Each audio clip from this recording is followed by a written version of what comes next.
Hey, Educator Barnes here, and I'm back again telling you about another situation involving the mispronunciation of my name. So, yesterday I decided to go see the dentist. Now, he was kind enough to work me in. I've been putting off going back to the dentist for about 2 months. I was having some pain in the back of my mouth, but I've already had 2 root canals done before, so I really didn't want to go there because I really didn't want to find out information that I didn't really want to hear. So I go to the dentist and he says, well, I don't know. I'm going to send you across the street. Actually, it was in the same plaza to the endodontist. And he can do some other examination to determine whether we need to do another root canal. So I walk over there. They said, well, we can work you right in. So I'm in the lobby. They sent over my records. I still had to fill out some paperwork. I'm sitting in the lobby. I was sitting in the lobby for probably like 10 or 15 minutes. And the lady comes out and she asked the one lady, does she want any water? And she asked me this. She goes, well, Shanta, do you want some water? And I said, no, I'm good. It's Shantae. And what I was expecting to hear next was, oh, I'm sorry, Shantae. That's it. Moving right along. No, the lady responds, well, it's spelled Shanta on this form. And I was just like, this is not happening.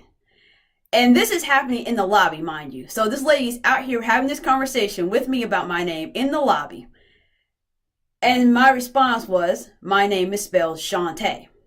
And so she says, well, I wrote down, based on the paperwork that my dentist sent in and based on the paperwork I filled out, well, I wrote down Shawnta. And I said, my name is Shantae. It's pronounced Shantae and it's spelled Shawnta. That's how my name is spelled and pronounced.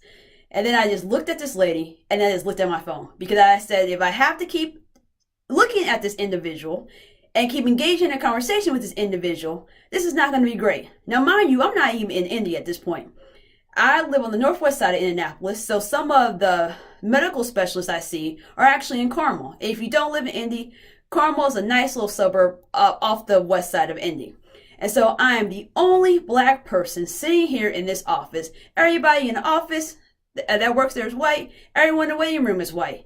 And this lady is out here like trying to have a conversation, spelling my name, telling me that's, well, that's how, if you spell this way, this is how it has to be pronounced. Now, mind you, I know other people whose name is Shantae that look like me, who have black skin, just like I do, and they spell their name the exact same way that I do. But this individual is so caught up on whatever standard English or some perceived power that she had that she thought that she had the right to explain to me that that's not how my name should be pronounced if it's spelled that way.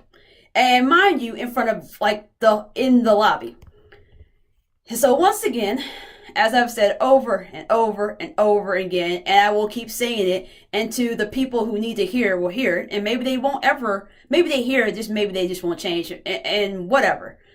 If you mispronounce someone's name, the appropriate, the right, the respectful thing to do is apologize, make a note to yourself, and say it correctly. At no time, none, should you try to explain to the person how their name should be spelled, should try to tell them that their name is wrong, or even try to make them feel, I don't know, just don't do it. It's wrong. It's culturally insensitive, and there are multiple ways to spell different names, and you don't have to like it. You may go back and say, that's a stupid way to spell the name. You are entitled to your opinion. What you're not entitled to, and what you shouldn't do, is try to convince someone else that your view, or for lack of a better description, white is right. Because if I really wanted to get at her, I would, speak about my background in literacy and what I've learned about linguistics being an English teacher, and give her a little bit of education about how the spelling of my name actually can be pronounced that way. But you know what? I was just like, if I keep talking to this woman, I'm going to get really upset, because she had already made me upset. And then let me tell you what this individual did after she realized that I was done with her because I just totally dismissed her and just went back on my phone. She goes to the office Now the office is open, and then she is having a conversation about my name and what I said to this other lady in the office. Now, mind you, I'm in the lobby and I can hear their conversation. And I'm just like, you idiot. Like, shut your mouth. Like, there is no need for you to keep talking about this.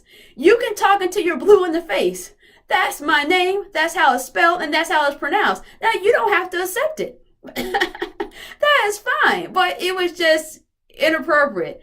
And so these are the type of things that people deal with that are minorities, that are black in this country. These are the microaggressions, because there's a lot of literature around language and power, about standard English. And I teach a class, I've taught a class for the last 5 years at IUPUI called Psycholinguistics. And I talk about standard English and the power it wields, and how when you try to force someone to conform to these rules that people make up, and they try to press upon you that in their view are the right and the only way to do things, or to say things, or to spell things, that they are wielding their power over you. So I could have went into all that, but I was like, nope, not today. Not today. So once again, just don't do it. And if these people are your friends and you know these people, tell these people that it's not appropriate. Just don't do it. And then what really got me, her face got all reddish. She kind of stepped back. I'm like, woman, I'm not about to get up out my seat. I'm not about to strike you. I'm not about to do anything. I'm just explaining to you that you're wrong. And now you're making it seem like I'm being threatening. And so it just reminds me of all the times this white fear. It's like, what do you think I'm going to do? I'm just correcting you. Like, I have a right to correct you and to explain to you that you don't have to accept my name, but it's wrong, and I'm not going to do anything to you. And which is sad, because I was talking to someone about these videos. The last video with the black guy with a woman following him all the way up to his door. And I was having a conversation with someone, and they said, well, this person, I'm so glad that he stayed calm and he was appropriate. And that's the thing that pisses me off. He justifiably should have been upset and justifiably had the right to yell and raise his voice.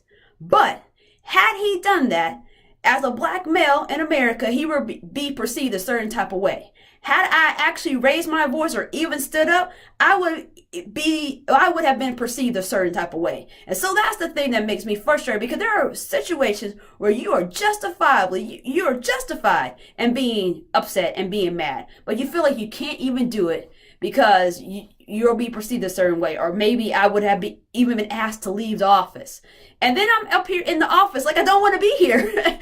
And so it's like, I'm not, because I don't know this lady may be coming back here to be the assistant in the room. So I'm just like, I'm just trying to end this conversation right here. Let me refocus my mind on happy thoughts. I'm about to walk back here. But good news is I don't have to get a root canal.